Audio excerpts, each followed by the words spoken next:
Hello guys, welcome to Pyrox classes. My name is Rahul.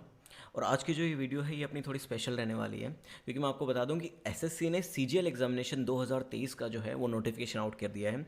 इस notification के अंदर SSC ने 7500 वैकेंसीज जो है वो रिपोर्ट किए हैं।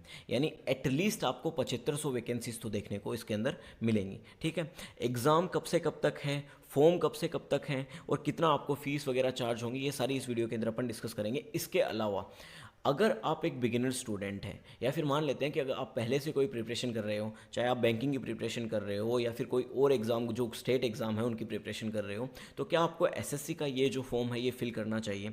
अगर फिल करना चाहिए तो क्यों फिल करना चाहिए? ठीक है, और अगर आप ये फॉर्म फिल कर रहे हो तो आपकी क्या ऐसी स्ट्रेटेजी रहनी चाहिए जिसके अंदर आप कम से कम समय तक अपने सिलेक्शन के करीब पहुंच सको? ठीक है, तो ये सारी चीज़ें अपन इस वीडियो के अंदर कवर करने वाले हैं। सबसे पहले अपन स्टार्ट करते हैं डेट से लेके। तो आपको जैसे पता होगा कि 3 अप्रैल से लेके कब से कब तक, 3 अप्रैल से लेके 3 मई 2023 तक एसएससी ने सीजीएल के फॉर्म्स ओपन रखे हैं। यानी आपको कुछ नहीं करना, एसएससी की जो ये साइट गिवन है ssc.nic.in, इसके ऊपर जाना है, सिंपली अपना रजिस्ट्रेशन करवाना है और रजिस्ट्रेशन करवाने के बाद में एक बहुत ही मिनिमल फीस, कितनी मिनिमल फीस, ओनली 100 रुपीज़, आपको सिर्फ 100 रुपये इस फॉर्म के लिए पे करने हैं। और वो 100 रुपये भी किन के लिए हैं? जो यूआर और ओबीसी, किससे? यूआर और ओबीसी कैटेगरी के जो मेल कैंडिडेट्स हैं, ठीक है ना, जो पुरुष उम्मीदवार हैं, उन्हीं को ये जो 100 रुपये हैं ये पे करने हैं। अगर आप एक फ़ीमेल हैं, ठीक है, अगर आप एससी कैटेगरी से या एसटी कैटेगरी से या पीडब्ल्यूडी, ठीक है ना, यानी फिज़िकल जो होती हैं अपनी, उसके अंदर भी अगर आपकी कैटेगरी आती है तो भी आपका 0 रुपये यहाँ पे चार्ज होगा। यानी ये जो फीस है ये ओनली किसके लिए रखी है? यूआर और ओबीसी के लिए, और वो भी ओनली मेल कैंडिडेट्स के लिए। इतनी चीज़ समझ में आ गई। अब दूसरी चीज़, आपको जो ये है वो पेमेंट किस तरीके से करना है, तो आप दो ऑप्शंस चूज़ कर सकते हैं। पहला ऑप्शन इसके अंदर है ऑनलाइन पेमेंट।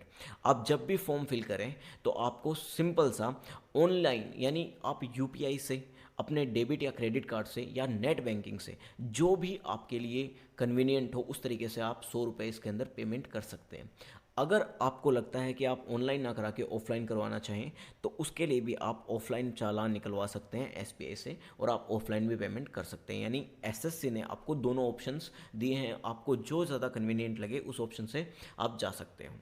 दूसरी चीज़, ठीक है, अगर मान लो आपने कोई फॉर्म के अंदर मिस्टेक कर दी हो तो उसको सुधारने का भी विंडो आपको एसएससी ने दिया है कि आप 7 और 8 मई को, ठीक है, 2 दिन का टाइम रहेगा। 3 मई को ये जो है फॉर्म्स बंद हो जाएंगे, उसके बाद में 7 और 8 मई को ये विंडो ओपन होगा, जिसके अंदर आप जो है फॉर्म के अंदर अपनी मिस्टेक सुधार सकते हैं। और उसके लिए आपको कुछ एक्स्ट्रा पे करना पड़ेगा। यानी अगर आप पहली बार गलती सुधारेंगे तो आपको 200 रुपये लगेंगे। अगर आप दूसरी बार, मान लो आपने पहली बार में भी कोई गलती कर दी, दूसरी बार में भी कोई गलती कर दी, ठीक है ना, तो वो दूसरी बार की जो गलती है वो सुधारने के लिए आपको फिर से 500 रुपये पे करने पड़ेंगे। और ये जो चीज़ें हैं ये सिर्फ आप इन 2 दिनों के अंदर करवा सकते हैं। उसके बाद में आपका जो फॉर्म है वो आप दोबारा से फिल नहीं कर सकते। इतनी चीज़ समझ में आ गई।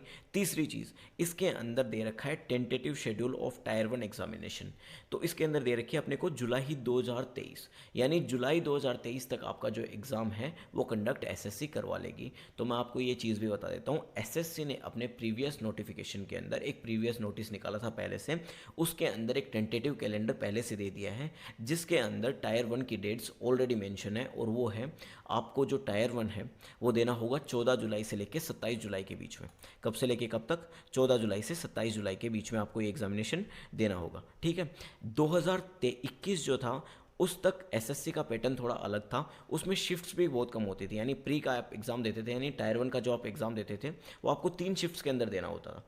3 शिफ्ट, सॉरी, आपके लिए क्या होती थी कि एक दिन में 3 शिफ्ट्स होती थी। आपको तो एक ही दिन देना होता था एक ही शिफ्ट में, लेकिन हर दिन क्या होती थी? 3 शिफ्ट्स होती थी। ठीक है ना, यानी इस बार 2022 के अंदर एसएससी ने थोड़ा कुछ चेंज किया और इस बार क्या किया उन्होंने? 4 शिफ्ट्स कर दिए। यानी हर दिन जो एग्ज़ाम लगेगा वो कितने शिफ्ट में लगेगा?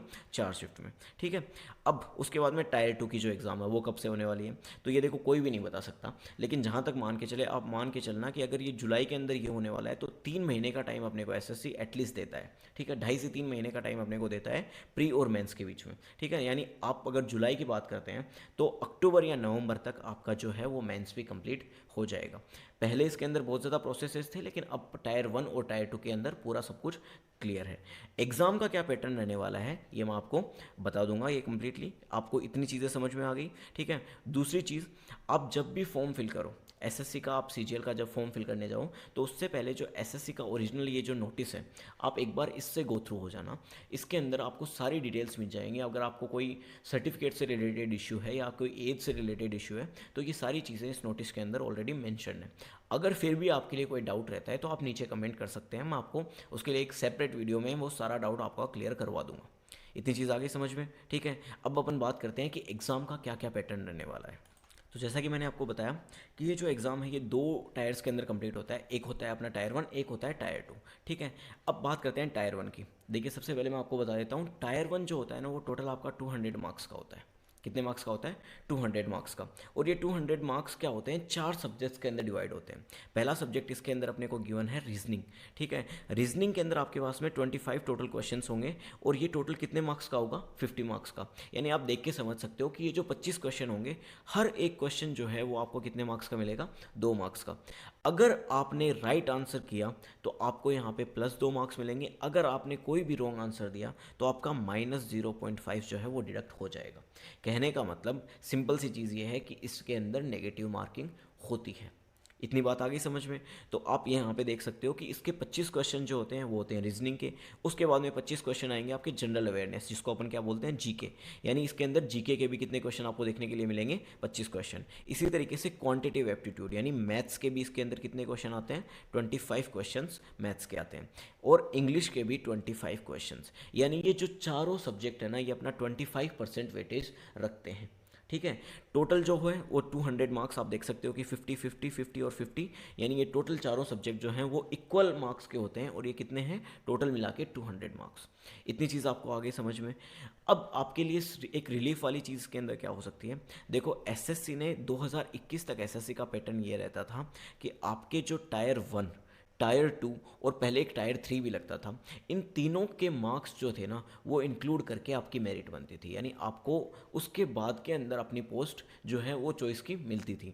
लेकिन अब 2022 के बाद में एसएससी ने अपना पैटर्न चेंज किया है, और इसके अंदर आपको जो ये जो टायर 1 का एग्ज़ाम है, ये ओनली एंड ओनली, क्या बोल रहा हूँ मैं, सिर्फ और सिर्फ, ठीक है ना, आपको क्लियर करना है, ठीक है। आपको सिर्फ और सिर्फ ये एग्ज़ाम क्लियर करना है, और इस एग्ज़ाम के जो मार्क्स हैं ये आपके कहीं पे भी आके नहीं जुड़ेंगे। आगे बात समझ में? यानी मैं कह सकता हूँ कि ये जो टायर 1 एग्जामिनेशन है ये only and only qualifying nature का है, ठीक है। तो इसके अंदर आपके जो चारों सब्जेक्ट हैं, आपको 200 में से इन चारों सब्जेक्ट्स के अंदर, अब देखो ये पीछे के सालों से जो पैटर्न चला आ रहा है उसके हिसाब से बताऊं तो एक सेफ स्कोर जो होता है ना टायर 1 क्लियर करने का, वो अपन मान के चलते हैं कि अगर आपके 135 प्लस या 130 प्लस बन रहे हैं ना, तो आप एक सेफ साइड मान के चलो कि आप टायर 2 एग्ज़ाम में बैठने के लायक हो जाओगे, ठीक है। अपन एक ये पूरी चीज़ें मैं नहीं बता सकता कि हाँ 110% इतनी ही कट ऑफ जाएगी टायर 1 की, क्योंकि वो देखो पेपर टू पेपर वेरी करता है। अगर इजी पेपर आ रहे हो तो कट ऑफ कम भी हो सकती है, अगर हार्ड पेपर हो तो कट ऑफ ज़्यादा भी जा सकती है। लेकिन अपन मान के चलते हैं कि आप अगर 200 में से 135 का स्कोर भी कर लेते हो तो आप टायर 1 क्लियर करने के करीब पहुँच जाते हो। तो यहाँ से मैं क्यों बताना चाहता हूँ ये चीज़, आप देख रहे हो कि आपको ज़्यादा कुछ मेहनत नहीं करनी, ठीक है। रीजनिंग जो होती है वो 50 नंबर की होती है। अगर आप थोड़ा भी 1-1.5 महीने भी ढंग से रीजनिंग पढ़ लोगे ना, तो आप 50 में से 40 या 45 प्लस स्कोर आराम से कर लोगे, ठीक है। उसके बाद में बात करते हैं अपन क्वांटिटेटिव एप्टीट्यूड की, मैथ्स की। मैथ्स बहुत से स्टूडेंट्स का वीक होता है, ठीक है। स्पेशली अगर आप आर्ट्स बैकग्राउंड से हैं तो आपके लिए मैथ्स एक हेक्टिक चीज़ रहेगी, ठीक है। तो मैथ्स के अंदर अगर मान लेते हैं कि अगर आपने 20 से 25 का स्कोर भी कर लिया ना, तो आप इसके नज़दीक तो पहुंच ही जाओगे। बाकी बात है इंग्लिश की। इंग्लिश, जीके और ये दोनों सेक्शंस ऐसे होते हैं जो आपके सामने, मतलब जो स्टूडेंट्स होते हैं वो इंग्लिश के अंदर बहुत ज़्यादा वीक हो सकते हैं। और जीके की तो देखो बात ही मैं क्या बताऊँ कि जीके तो ऐसा सब्जेक्ट है जो मैं ये कह सकता हूँ कि पूरा आपकी किस्मत पे डिपेंड करेगा। ऐसा हो सकता है कि आपने 10 पेज पढ़े हों, ठीक है ना, और पेपर के अंदर उन 10 पेज में से ही सारा कंटेंट आ जाए, सारा नहीं तो एटलीस्ट पासिंग तो आ जाए, ठीक है ना। और ऐसा हो कि आपने पूरी 2-4 बुक पढ़ रखी है, फिर भी ऐसा कोई कंटेंट आपके सामने क्वेश्चन पेपर में देखने को मिल सकता है जो आपने कभी देखा ही नहीं है। ठीक है। तो जीके जो होती है ना वो अपन क्या बोल सकते हैं कि इसको जितना पढ़ लो ना उतना ही क्या होती है, कम होती है। लेकिन फिर भी मैं आपको एक परफेक्ट स्ट्रेटेजी बताऊंगा, क्योंकि मैं एक सेलेक्टेड स्टूडेंट होने के नाते आपको इतना बता सकता हूँ कि जीके के अंदर आप मैक्सिमम एफर्ट लगा के किस तरीके से मैक्सिमम मार्क्स अचीव कर सकते हो। ठीक है, बात करते हैं आगे की साइड। ठीक है, मैंने यहाँ पे आपको सारी चीज़ें बता दी हैं कि कितने मार्क्स आपको स्कोर करने होते हैं। अगर आपको राइट क्वेश्चन है तो आपके 2 मार्क्स मिलेंगे, अगर रॉन्ग कर दिया तो इसका मतलब हर एक क्वेश्चन आपका कितना 2.5 नंबर लेके जाएगा। आगे बात समझ में? ठीक है। अब बात करते हैं नेक्स्ट, टायर 1 एग्जामिनेशन की सारी चीज़ें मैंने आपको बता दी। टायर 2 एग्जामिनेशन के ऊपर चलते हैं। देखो टायर 2 एग्जामिनेशन था ना 2021 तक, इसके अंदर सिर्फ 2 ही पेपर होते थे। पहला होता था इंग्लिश, दूसरा होता था मैथ्स। ठीक है, 200-200 नंबर के पेपर होते थे। लेकिन 2022 के अंदर पैटर्न चेंज हुआ है और इसके अंदर अब क्या कर दिया है, पेपर जो है वो एक ही होगा आपका, लेकिन उस पेपर के अंदर 2 मॉड्यूल्स होंगे। पहला मॉड्यूल जो होगा, पहला सेक्शन होगा, उसके अंदर एक मॉड्यूल आएगा, उसके अंदर होगा आपका मैथ्स। ठीक है, यानी आपको मैथ्स के कितने क्वेश्चन देखने के लिए मिलेंगे, 30 क्वेश्चंस। हर एक क्वेश्चन कितने मार्क्स का होगा, 3 मार्क्स का। यानी मैं ये कहूँ तो आपको ये मैथ्स जो सब्जेक्ट है ये कितने मार्क्स का मिलेगा, 90 मार्क्स का जो है वो मैथ्स होगा। इसी तरीके से आपको जो सेकंड मॉड्यूल मिलेगा इसी पेपर के अंदर, वो होगा सेम रीजनिंग, सेम 30 मार्क्स का, और वो भी कितने, हर एक क्वेश्चन कितने मार्क्स का, 3, यानी 90 नंबर का। तो आपको मैं सिंपल सी चीज़ यहाँ पे ये बताना चाहता हूँ कि आपको जो टायर 2 का जो फर्स्ट सेक्शन है उसके अंदर 2 सब्जेक्ट मिलेंगे। पहला मिलेगा रीजनिंग, दूसरा मिलेगा आपको मैथ्स। दोनों सब्जेक्ट्स अपने आप में वेटेज रखेंगे 180 मार्क्स का। ठीक है, कितने मार्क्स का, 180 मार्क्स का। ठीक है, इसके अलावा आपको ये जो सेक्शन 1 है, ठीक है ना, इसके अंदर ये जो दोनों सब्जेक्ट्स हैं इनको कवर करने के लिए टोटल कितना टाइम मिलेगा, 1 आवर का। यानी आपके पास में टोटल 60 क्वेश्चंस हैं जो मैथ्स और रीजनिंग के होंगे, और इन 60 क्वेश्चंस को अटेम्प्ट करने के लिए आपके पास में 1 घंटे का टाइम रहेगा। जैसे ही 1 घंटा कंप्लीट होगा आपका ये जो पहला सेक्शन है ये ऑटोमेटिकली क्लोज हो जाएगा। ठीक है, आपको इतना तो बताइए जो सीजीएल एग्जामिनेशन होती है ना कंप्यूटर बेस्ड होती है। ठीक है, तो ये जो सेक्शन 1 है ये ऑटोमेटिकली क्लोज हो जाएगा और आपका सेक्शन 2 जो है वो ओपन हो जाएगा। सेक्शन 2 के अंदर भी यहाँ पे 2 मॉड्यूल्स आपको गिवन होते हैं। पहला जो मॉड्यूल होगा वो होगा इंग्लिश का, और जो सेकेंड मॉड्यूल होगा वो होगा आपके पास में जीके का। यहाँ पे आप देख सकते हो कि इन सारे सब्जेक्ट्स में से इंग्लिश का वेटेज जो है ना वो सबसे ज़्यादा है। इंग्लिश के टोटल 45 क्वेश्चंस होते हैं। हर एक क्वेश्चन जो होगा वो 3 मार्क्स का होगा, यानी टोटल आपके पास में 135 मार्क्स, यानी 135 नंबर की सिर्फ और सिर्फ क्या है, इंग्लिश है। और इसी तरीके से जीके के आपके पास में कितने क्वेश्चंस आते हैं मेंस के अंदर, 25 क्वेश्चंस, और वो भी कितने मार्क्स के, 3 मार्क्स के, यानी 75 मार्क्स की आपके पास में क्या आएगी, जीके। टोटल मिला के ये जो सेकंड सेक्शन है ये आपके पास में कितने मार्क्स का होता है, 210। पहला सेक्शन कितने मार्क्स का, 180, दूसरा सेक्शन 210, और आपके पास में टोटल कितने हो जाएंगे, 390। तो अब मेरी बात ध्यान से सुनना, आपको ये जो पेपर 1 है ना इसी के बेसिस के ऊपर आपकी मेरिट डिसाइड होगी। ठीक है, आपकी ऑल इंडिया कितनी रैंक रहने वाली है, आपको कौन सी पोस्ट मिलने वाली है, ये सारा सब कुछ ये जो पेपर 1 है ना ये डिसाइड करेगा। ठीक है, यानी आप 390 में से कितना स्कोर करते हैं वो आपको अपनी डिजायर्ड पोस्ट आपको दिलाएगा। ठीक है, इसी तरीके से मेंस टायर 2 जो है वो यहीं पे ख़त्म नहीं होता। टायर 2 के अंदर एक सेकंड सेशन और है। ठीक है ना, इस सेकंड सेशन के अंदर क्या चीज़ है, देखो सॉरी मैं एक और चीज़ आपको बताना भूल गया। इसी के साथ में ये जो सेक्शन 3 है ना ये भी आपके पेपर जो है ना ये होने वाला है कंप्लीट, पहला वाला सेक्शन 1, उसके अंदर आपको एक और मॉड्यूल मिलेगा, और ये है कंप्यूटर नॉलेज मॉड्यूल। क्या चीज़ है, कंप्यूटर नॉलेज मॉड्यूल। इसके अंदर आपके पास में 20 क्वेश्चंस आएंगे। कितने क्वेश्चंस आएंगे, 20 क्वेश्चन। हर एक क्वेश्चन कितने मार्क्स का, 3 मार्क्स का। और ये जो होगा ना ये आपको टोटल कितने मार्क्स का होगा, 60 मार्क्स का। ये 20 क्वेश्चन आपको 15 मिनट के अंदर कंप्लीट करने हैं। यानी आपने 1 घंटे के अंदर मैथ्स और रीजनिंग कंप्लीट की, अगले 1 घंटे के अंदर आपने इंग्लिश और जीके कंप्लीट की। यानी ये वाला जो है मैंने आपको अभी अभी समझाया, ये दोनों फिक्स टाइम होता है, 1 घंटे के अंदर ये चलेगा, 1 घंटे के अंदर ये। जैसे ही 1 घंटा कंप्लीट होगा ये ऑटोमेटिकली विंडो जो है आपकी क्लोज हो जाएगी। उसके बाद में थर्ड विंडो ओपन होगी जो होगी कंप्यूटर की, और इसके लिए आपको टाइम मिलेगा 15 मिनट।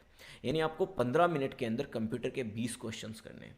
ठीक है, और इन 20 क्वेश्चंस के अंदर हर एक क्वेश्चन रहेगा 3 मिनट का, यानी सॉरी 3 नंबर का, यानी टोटल 60 मार्क्स का ये पेपर रहता है।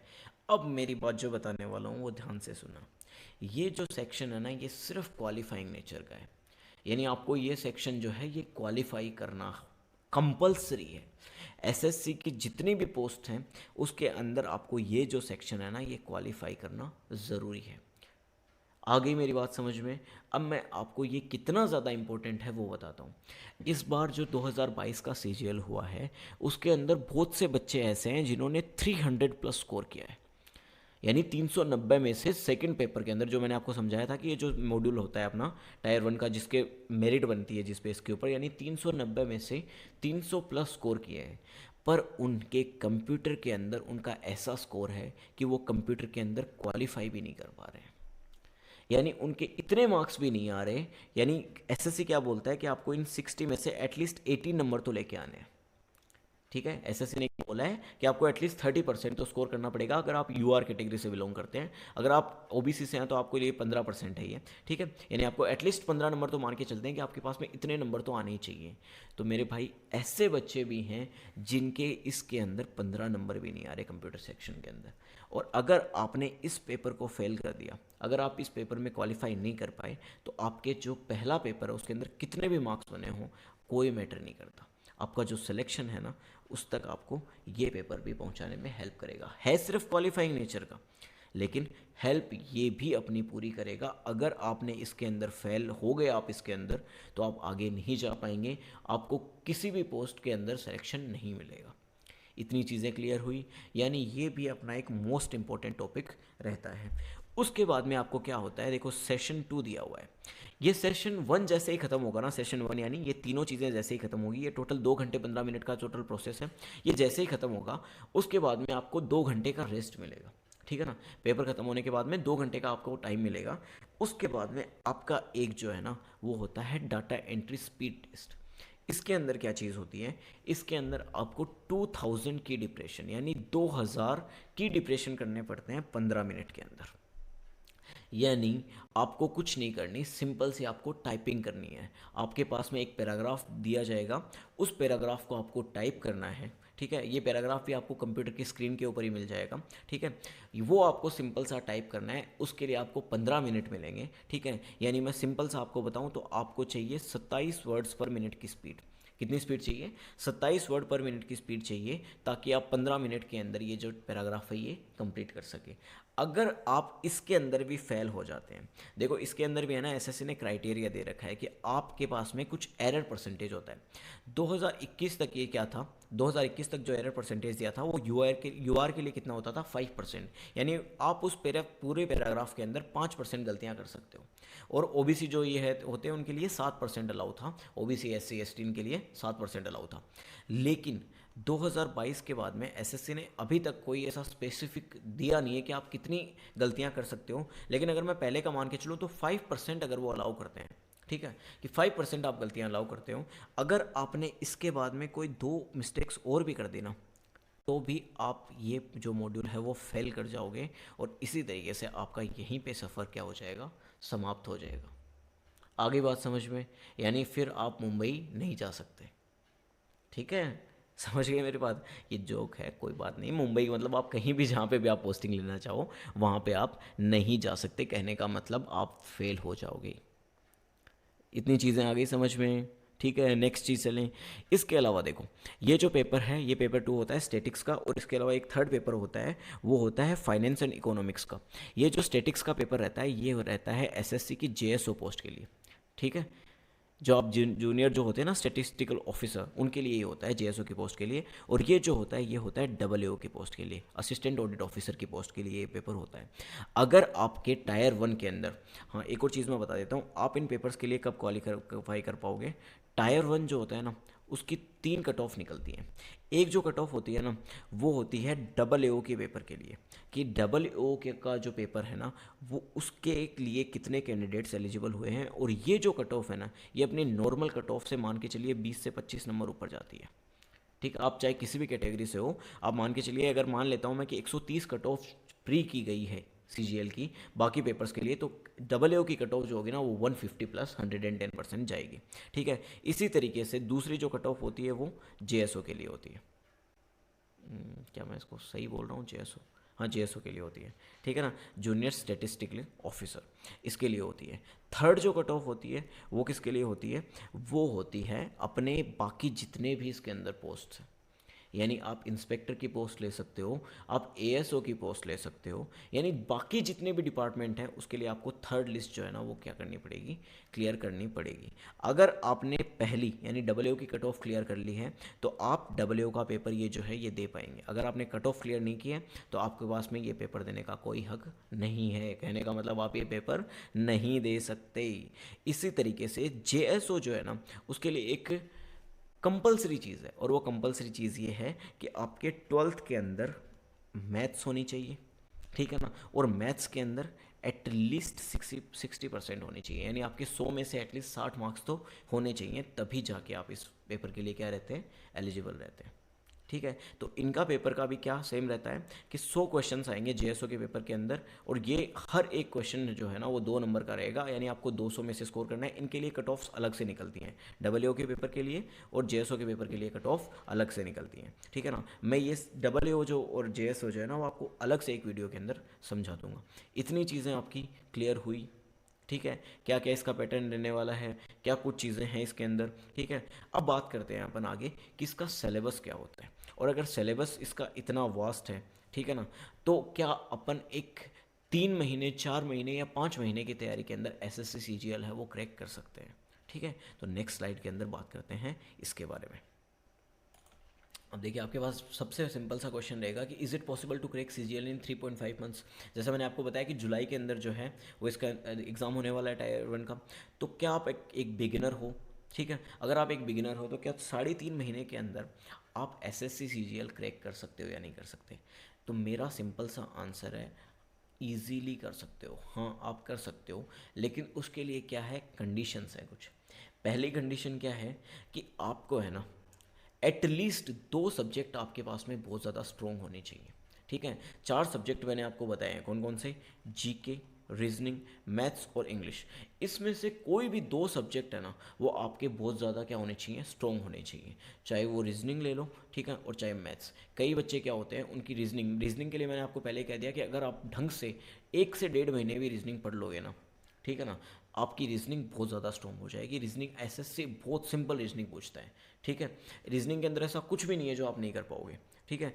उसके अलावा मैथ्स, अगर आप साइंस स्ट्रीम से हैं, अगर आपको मैथ्स अच्छी लगती है तो आपके लिए मैथ्स का भी एक एडवांटेज हो सकता है, क्योंकि एसएससी सीजीएल के अंदर इतनी ज़्यादा हाई लेवल की मैथ्स नहीं पूछती, ठीक है।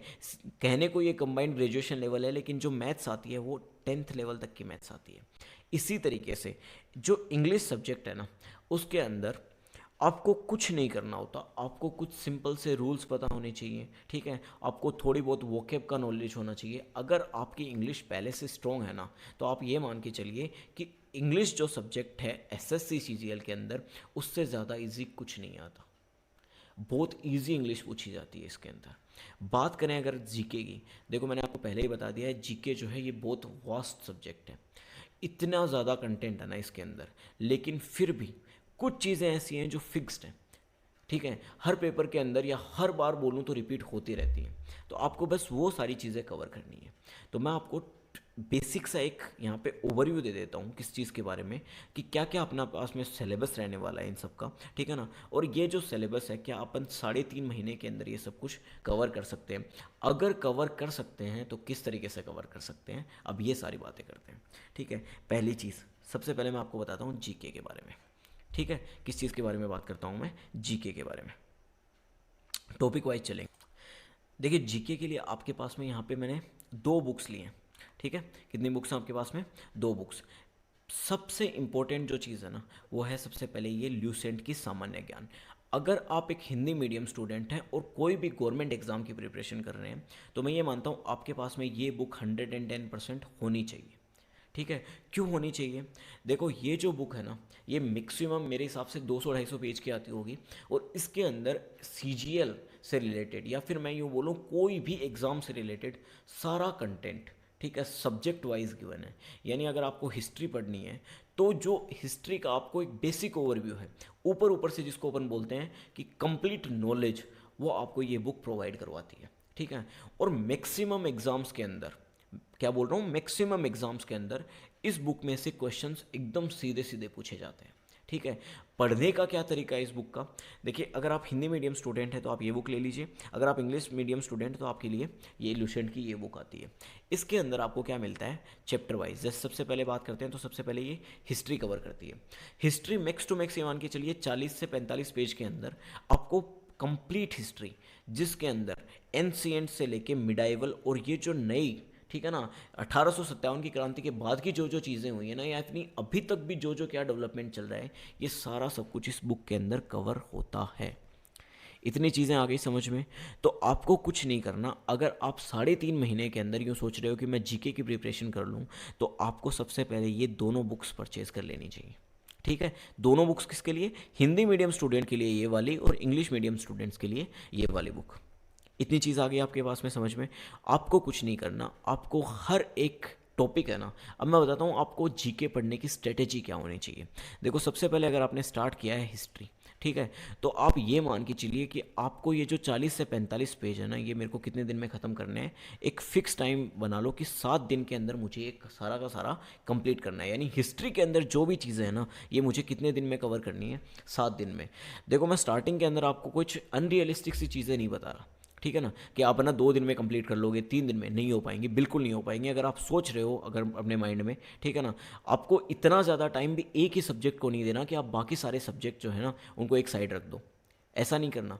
आपको जो 4 सब्जेक्ट्स गिवन है ना, इन चारों को आपको इक्वल टाइम देना है, ठीक है। और अगर आपको जिस सब्जेक्ट के अंदर सबसे ज़्यादा प्रॉब्लम आ रही है ना, उसको आपको ज़्यादा टाइम देना पड़ेगा।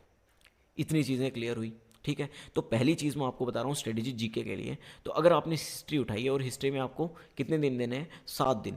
7 दिन के अंदर आप अपना ये रखना कि मैं 5 दिन के अंदर इसको कंप्लीट कवर करूँ, और एक दिन एटलीस्ट मैं जो मैंने पढ़ा है ना उसका मैं सारा का सारा रिविज़न करूँ, ठीक है ना।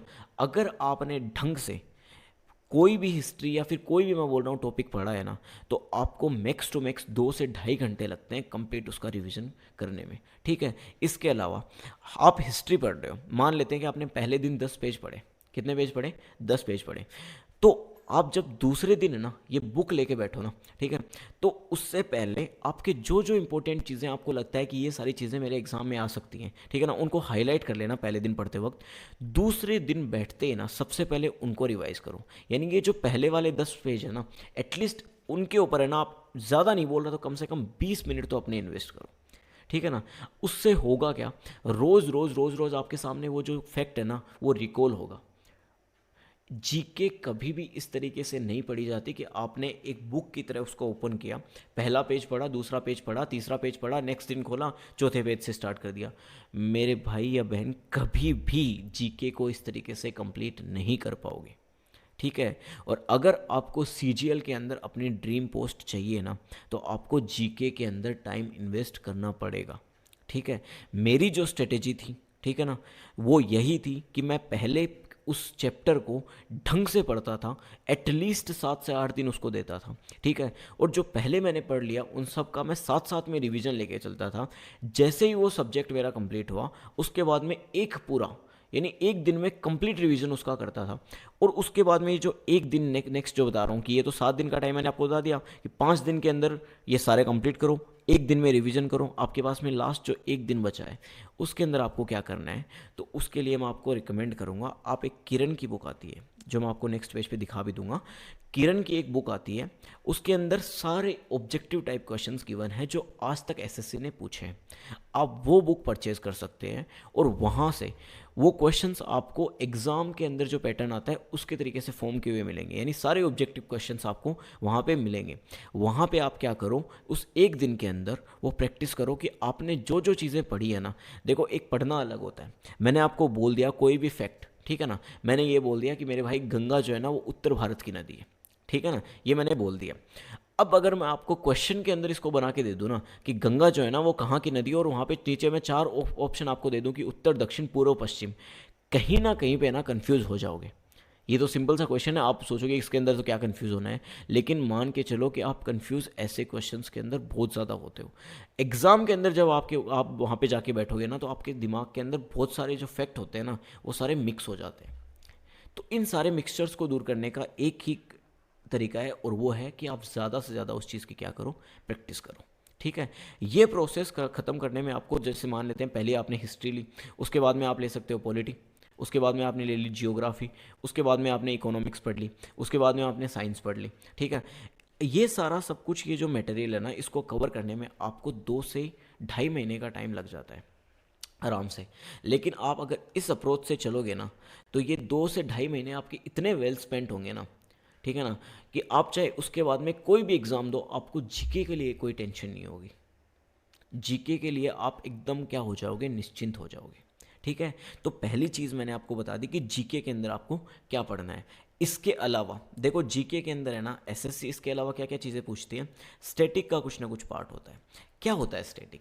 स्टैटिक जीके सिंपल सी मेरे भाई, वो आपको कुछ भी पूछ सकते हैं, कोई मंदिर के बारे में पूछ ले, ठीक है ना। जैसे अपने एक एग्जांपल लेते हैं कि मैं पूछ लूँ आपसे कि सालासर बालाजी कहाँ पे है, सिंपल सा क्वेश्चन है। या फिर आजकल ज़्यादा चल रहा है कि खाटू श्याम कहाँ पे है, ठीक है ना। तो ऐसे क्वेश्चन जो होते हैं ना, वो अपने स्टैटिक जीके के अंदर कवर होते हैं। ठीक है ना, कि अपने को कोई लोकेशन पूछ ली कि ये वाला फोर्ट कहाँ पे है, ये वाला किला कहाँ पे है, ठीक है, ऐसी चीज़ें होती है। ये वाला झरना बता दो, ठीक है ना, ये वाली नदी जो है वो एस्चुरी बनाती है, क्या बनाती है, ऐसी जो चीज़ें हैं ना, वो क्या है कि अपने स्टैटिक के अंदर कवर कर सकते हैं। ठीक है ना, किसी भी मतलब इसके अंदर कौन कौन से टॉपिक आते हैं, मेनली देखो माउंटेन्स से रिलेटेड पूछ लेंगे, ठीक है ना, टेम्पल से रिलेटेड पूछ लेंगे, ठीक है। उसके अलावा कहीं पे कोई फाउंटेन है, झरना है, उसके बारे में पूछ लेंगे, ठीक है। अगर मान लो कहीं पे कोई जू है, कोई अभ्यारण्य है, कोई बर्ड सेंचुरी है, उनके बारे में ये क्वेश्चंस आते हैं। तो स्टैटिक का भी अच्छा खासा पोर्शन आता है। इसके अंदर डांस भी कवर हो जाते हैं अपने, कि मतलब कुचिपुड़ी वगैरह आपने नाम सुना होगा, ठीक है, भरतनाट्यम वगैरह, तो ये डांसर्स वगैरह के बारे में पूछ लेता है। ठीक है, तो ये सारी चीज़ें जो कवर हैं वो स्टैटिक के अंदर कवर हो जाएंगी। और ये स्टैटिक का ऑप्शन भी इसके अंदर आपको, ये जो ल्यूसेंट की बुक है इसके अंदर आपको मिल जाएगा। ठीक है, कुछ भी पूछ सकते हैं स्टैटिक के अंदर कि भारत के अंदर पहली कौन सी महिला थी जो अंतरिक्ष के अंदर गई थी। ऐसे क्वेश्चंस आपने बचपन से पढ़ रखे हैं, तो ये सारा जो है वो स्टैटिक के अंदर आता है। उसके अलावा देखो, पहले का सीजीएल का पैटर्न, सीजीएल अपना पैटर्न हर बार कुछ ना कुछ बदलता रहता है। ठीक है, एक टाइम ऐसा था जब सीजीएल जो है ना, वो 5 से 6 क्वेश्चंस करंट जीके के पूछती थी। करंट यानी, करंट आप मान के चलो कि सीजीएल जो है ना, वो करंट ये नहीं करती कि 2-4 महीने का पूछ लिया। सीजीएल में अगर आपको करंट पढ़ना है तो आपको एटलीस्ट पीछे का 1.5 साल, कितना साल, 1.5 साल का करंट आपके पास में होना चाहिए, तब जाके आप सीजीएल की प्रिपरेशन अपनी पूरी मान सकते हो कि हाँ यार, मैंने जीके के अंदर एटलीस्ट करंट अफेयर्स का ऑप्शन तो ढंग से कवर कर लिया है। ठीक है, तो ये किस तरीके से आपको कवर करना है, देखो इसके लिए मैं आपको रिकमेंड करूँगा, कुछ चैनल्स हैं जो आपको, अगर आप ये जो करंट अफेयर्स है ये डेली पढ़ने बैठोगे ना, बहुत ज़्यादा टाइम वेस्ट करोगे, और मैं रिकमेंड भी नहीं करता इस चीज़ को। आपको कुछ नहीं करना, आप सिंपली ऐसे चैनल्स को फॉलो करो जो आपको मंथली जीके करवाते हो। यानी अभी मैं मान लेता हूँ कि अभी जो चल रहा है वो अप्रैल चल रहा है, ठीक है, तो ऐसे आप चैनल्स देखो जिनके अंदर कंप्लीट मार्च का, एक साथ के अंदर आपको, किस मंथ का, मार्च का, आपको कंप्लीटली जीके कवर करवाया गया है। यानी आपको जीके जो है ना, करंट अफेयर्स का जो जीके है वो आपको मंथली वीडियोज से कवर करना है। ठीक है ना, बुक्स वगैरह मैं रेकमेंड बिल्कुल नहीं करूँगा इसके लिए। मैं आपको रेकमेंड करूँगा कि आप अच्छे से, कुछ चैनल्स हैं जो मैं आपको डिस्क्रिप्शन बॉक्स में उनकी एक लिंक दे दूँगा, आप वहाँ पे जाके उनकी जो प्लेलिस्ट है वो फॉलो कर सकते हैं। वो हर मंथ आपको बेहतरीन जनरल अवेयरनेस, जो करंट अफेयर्स है ना, वो बेहतरीन तरीके से कवर करवा देंगे। ठीक है ना, तो ये सारी चीज़ें भी आपकी क्या होनी चाहिए, कवर होनी चाहिए। जीके थोड़ा सा बड़ा पोर्शन है तो थोड़ा टाइम लगा मुझे ये चीज़ें समझाने में, लेकिन आप मान के चलिए कि अगर आपको अपनी ड्रीम पोस्ट चाहिए तो आपको जीके को स्ट्रॉन्ग बनाना ही पड़ेगा। पहले सीजीएल में ऐसा कुछ नहीं था कि आपके, अगर पहले तो ऐसा होता था कि टायर 1 के अंदर जीके है, चल जाएगा, बाकी 3 सब्जेक्ट के अंदर ले आएंगे, 10-12 नंबर भी आते हैं तो ठीक ही है, पहले ये चीज़ होती थी। लेकिन मेरे भाई, टायर 2 में 75 नंबर का आता है जीके। अब आप सोच सकते हो कि 75 नंबर जो है ना, वो आपको कहाँ से कहाँ तक ले जा सकते हैं। ठीक है, तो आपको इस सेक्शन के अंदर खास मेहनत करने की ज़रूरत है। इसके अलावा अगर मान लो आपको ये ल्यूसेंट वाली बुक जो है ना, वो थोड़ी सी हेक्टिक लगे क्योंकि इनके अंदर डाटा बहुत ज़्यादा गिवन है, तो देखो 2 बुक्स और हैं, एक बुक और है सॉरी, ये आती है अपनी दृष्टि, जो दृष्टि आईएएस है ना, उनकी तरफ से ये बुक आती है, सामान्य ज्ञान 2023 करके।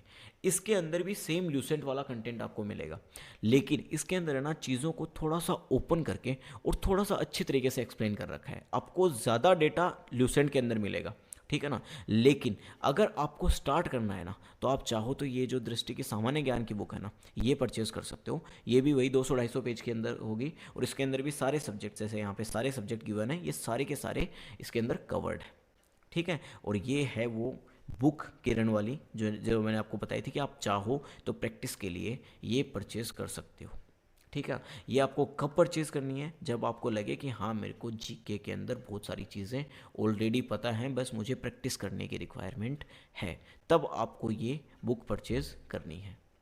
आगे बात समझ में, इसके अंदर कोई कन्फ्यूजन, ठीक है। तो नेक्स्ट जो अपनी चीज़ है उसके ऊपर चलते हैं, वो है रीजनिंग। रीजनिंग आप कहाँ से कवर कर सकते हो, किस तरीके से कवर कर सकते हो। देखो रीजनिंग के लिए ना, रीजनिंग सबसे पहले आप है ना उसके अंदर जाके एसएससी का जो नोटिस है उसके अंदर देखना कि जो रीजनिंग है उसका सिलेबस क्या है, ठीक है। एसएससी की रीजनिंग है, बहुत इजी सिलेबस है उसका, कुछ भी नहीं है। तो मेरी रिकमेंडेशन ये रहेगी कि मैं आपको कुछ जो टॉपिक्स है ना, मैं आपको इसी चैनल के ऊपर कवर करवा दूंगा, वो भी बिल्कुल फ्री कंटेंट में और बहुत छोटी छोटी क्लासेस के अंदर, ठीक है ना। तो ज़्यादा तो आप क्या कर सकते हो, मेरी वो वीडियोस फॉलो कर सकते हो।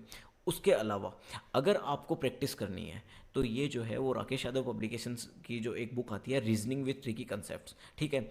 इसके अंदर प्रीवियस ईयर के भी क्वेश्चंस हैं, और रीजनिंग के जो मेन जो जितने भी टॉपिक हैं उनका एक ओवरव्यू यहाँ पे दे रखा है। यानी कोई भी टॉपिक्स जो होंगे ना, उसके क्वेश्चन करवाने से पहले उस टॉपिक के बारे में कंप्लीट समझा रखा होगा, ठीक है। तो अगर आप चाहो कि आपकी प्रैक्टिस भी साथ साथ में होती रहे और आप कुछ अच्छा कंटेंट भी कंज्यूम करते रहें, तो आप ये बुक परचेज कर सकते हैं, ठीक है। मेरे हिसाब से 200 से 250 रुपये की ये बुक आती है, ठीक है। इसके अंदर सारे टॉपिक्स आपको क्या कर रखे हैं, दे रखे हैं। तो रीजनिंग के लिए आप ये फॉलो कर सकते हैं। इसके अलावा मैंने आपको बताया है कि मैं अपने चैनल के ऊपर एक सीरीज़ लाने वाला हूँ, जिसके अंदर मैं रीजनिंग के जो जो मेन टॉपिक्स हैं वो सारे आपको कवर करवाने वाला हूँ। तो आप मेरी ये जो वीडियोज़ हैं, मेरा चैनल भी सब्सक्राइब कर सकते हो, और ये जो वीडियोज़ हैं इनका फ़ायदा उठा सकते हैं। रीजनिंग जो है वो मेंस के अंदर 90 नंबर की है, और प्री के अंदर कितने मार्क्स की है, 50 मार्क्स की, ठीक है। और अगर आपने ढंग से मेहनत कर ली तो ये मान के चलो कि ये जो दोनों नंबर होते हैं ना, ये फ्री के नंबर होते हैं।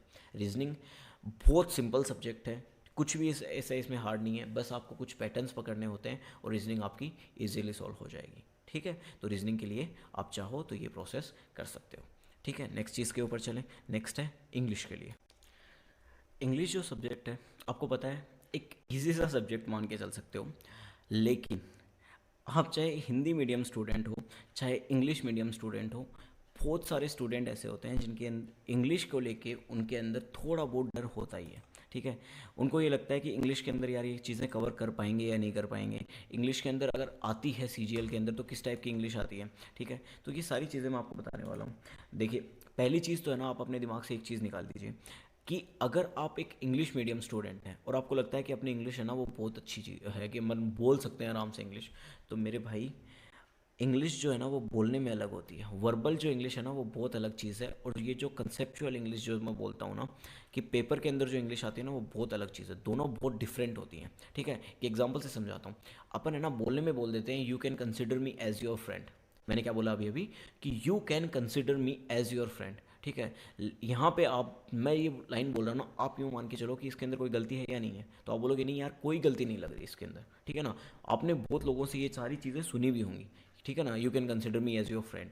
लेकिन अगर मैं बात करूं कि अगर यही क्वेश्चन आपका सीजीएल के अंदर आ जाए, एग्जामिनेशन के अंदर आ जाए, तो वहाँ पे ये एक सिंपल सा ग्रामर एरर का क्वेश्चन बन जाता है। और यहाँ पे क्या प्रॉब्लम है कि कंसिडर के साथ में, अब देखना छोटा सा रूल है ये, कि कंसिडर के साथ में कभी भी एज नहीं आता। क्या बोल रहा हूँ मैं, कि कंसिडर के साथ में कभी भी एज नहीं आता, यानी मुझे क्या बोलना चाहिए, you can consider me your friend, ठीक है, ना कि you can consider me as your friend. मेरी बात समझ रहे हो। तो इंग्लिश के रूल्स जो है ना वो अपने लिए यहाँ पे बहुत ज़्यादा इंपॉर्टेंस रखते हैं, चाहे आप इंग्लिश मीडियम स्टूडेंट हो, चाहे आप हिंदी मीडियम स्टूडेंट हो। रूल्स जो है ना वो आपको यहाँ पे क्या होने चाहिए, पता होने चाहिए।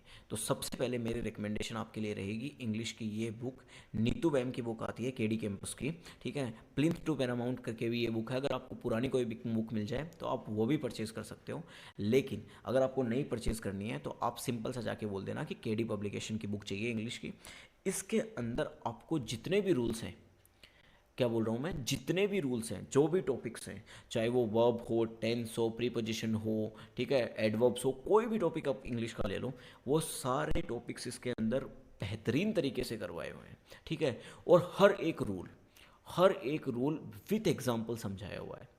इस बुक को पढ़ने का भी एक तरीका है, ठीक है, वो भी मैं आपको बता देता हूँ। देखो, अगर आप इंग्लिश से डरते हो, ठीक है ना, आप एक नए स्टूडेंट हो जिसको ये लगता है कि यार मुझसे ना सब कुछ कवर कर लूँगा मैं, इंग्लिश कवर नहीं कर पाऊँगा, ठीक है, हिंदी मीडियम स्टूडेंट्स के साथ में ये प्रॉब्लम होती है, तो मैं आपको ये बुक स्पेशली रिकमेंड करूँगा कि आप कहीं किसी और बुक की तरफ ना जाके ये बुक परचेज़ कर लीजिए।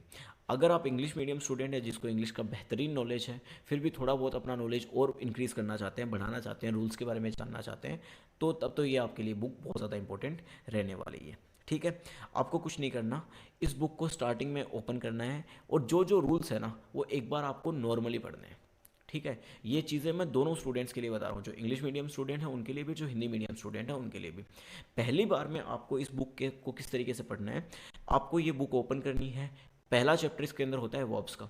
आपको हर एक रूल को नॉर्मल, जिस तरीके से आप बुक पढ़ते हो ना, आपको नॉर्मल उस तरीके से पढ़ना है कि हाँ आपने रूल पढ़ा, कोई ज़रूरी नहीं आपको वो समझ में आ रहा है कि नहीं आ रहा, आपने उसके नीचे उसका एग्जाम्पल देखा, ठीक है, थोड़ा थोड़ा दिमाग में अंदर जा रहा है, कोई दिक्कत नहीं, आगे बढ़ते रहो।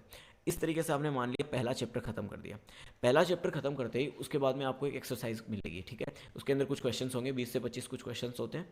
आपको वो क्वेश्चंस नहीं करने पहली बार के अंदर, आप नेक्स्ट चैप्टर के ऊपर क्या कर दो, मूव कर दो। नेक्स्ट चैप्टर मान लिया टेंस है, सेम वही पैटर्न, टेंस को भी पढ़ो, उसी तरीके से पढ़ो जिस तरीके से पहला चैप्टर पढ़ा, ठीक है, नॉर्मल रूल्स देखे, उसके बाद के अंदर जितना समझ में आया ना, यूँ नहीं है कि मुझे कंप्लीट समझना ही है इस चीज़ को, ठीक है ना, जितना भी समझ में आया ना बस वो पढ़ो, उसके नीचे उसका एग्जाम्पल देखो, नेक्स्ट रूल के ऊपर बढ़ जाओ। इस तरीके से करते करते आपको जितने भी चैप्टर्स हैं ना वो सारे आपके को पहली बार में क्या करने हैं, कंप्लीट करने हैं। ये पूरा प्रोसेस करने में मैं मानता हूँ आपको 20 से 25 दिन का टाइम लग जाएगा।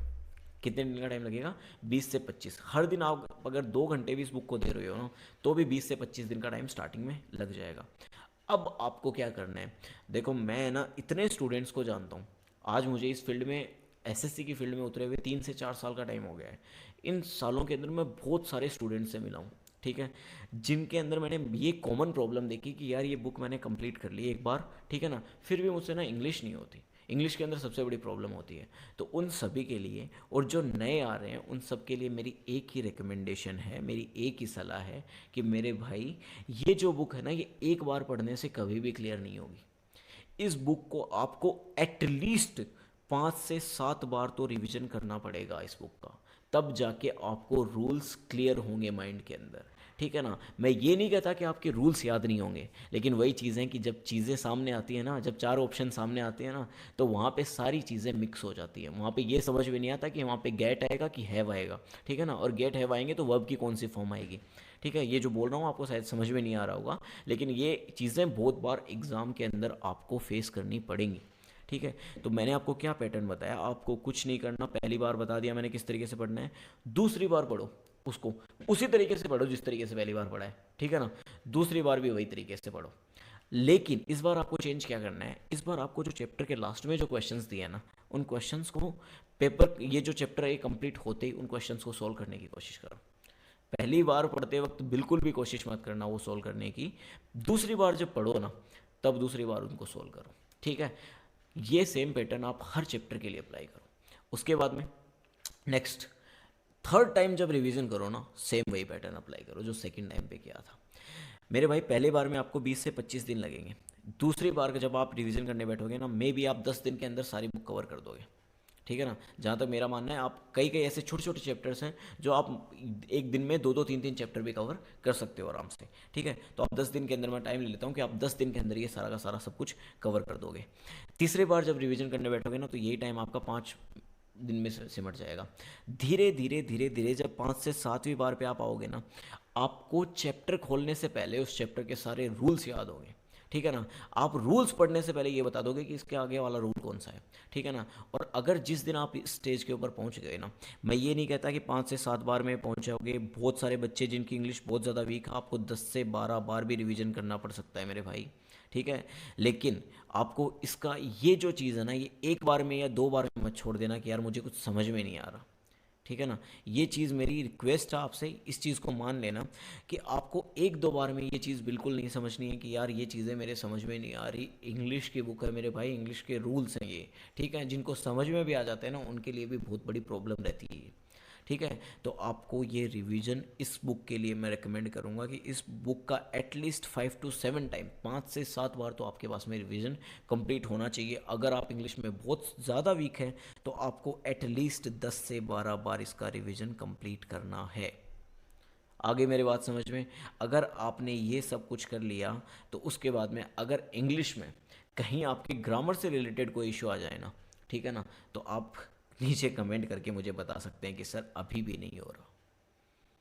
ठीक है, जहाँ तक मेरा मानना है इतना सब कुछ कवर करने के बाद में आपको और कुछ करने की रिक्वायरमेंट नहीं रहेगी।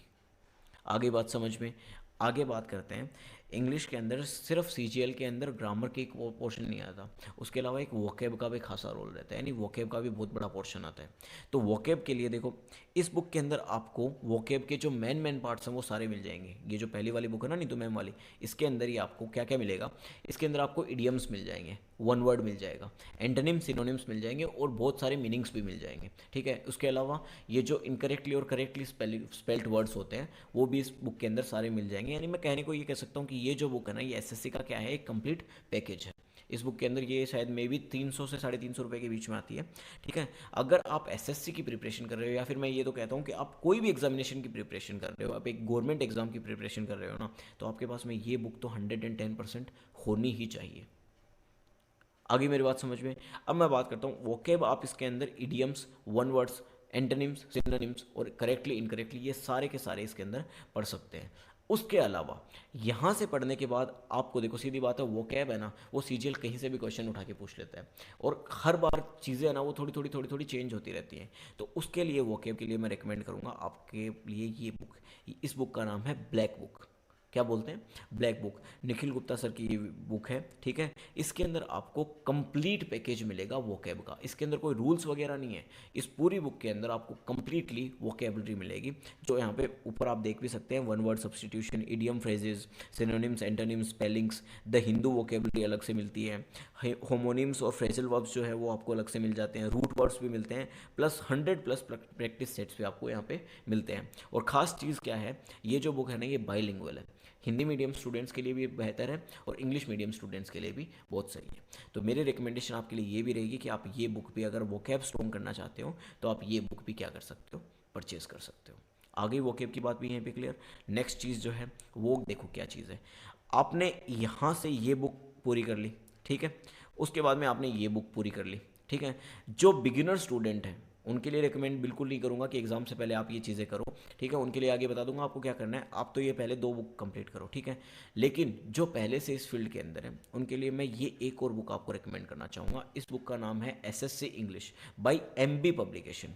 किस चीज़ की है, एमबी पब्लिकेशन। इस बुक के अंदर आपको इंग्लिश के रूल्स मिलेंगे, ठीक है। इस बुक के अंदर आपको इंग्लिश की वोकैब भी मिलेगी, ठीक है। और इस बुक के अंदर सबसे इम्पोर्टेंट चीज़ क्या है कि प्रीवियस ईयर के जो क्वेश्चंस होते हैं ना वो आपको सारे मिल जाते हैं।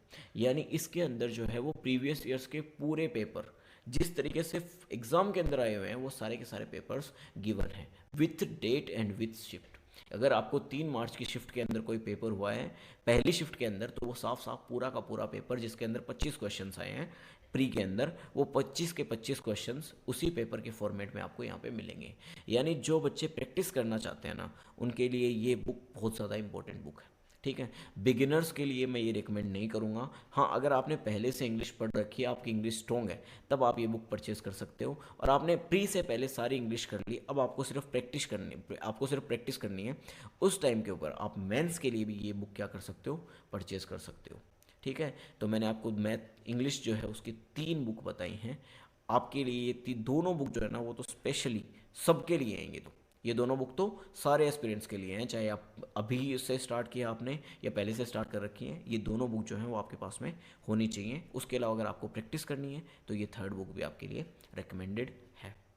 आगे बात समझ में, नेक्स्ट चीज़ के ऊपर चलें। और जो नेक्स्ट चीज़ रहती है ना वो रहती है अपने पास में मैथ्स। मेरे भाई बहुत सारे स्टूडेंट्स होते हैं ना उनकी दुखती रग पे हाथ रख रहा हूँ मैं। मैथ्स आप सबको पता है, मैथ्स जो होती है ना वो बहुत सारे बच्चों की क्या होती है, वीक होती है, ठीक है ना। उसकी हमारी कोई मिस्टेक नहीं है। देखो हमारा एजुकेशन सिस्टम कुछ ना कुछ इसके लिए रिस्पॉन्सिबल अपन बता सकते हैं, लेकिन बहुत सारे बच्चों की मैथ्स जो है ना वो क्या रहती है, वीक रहती है।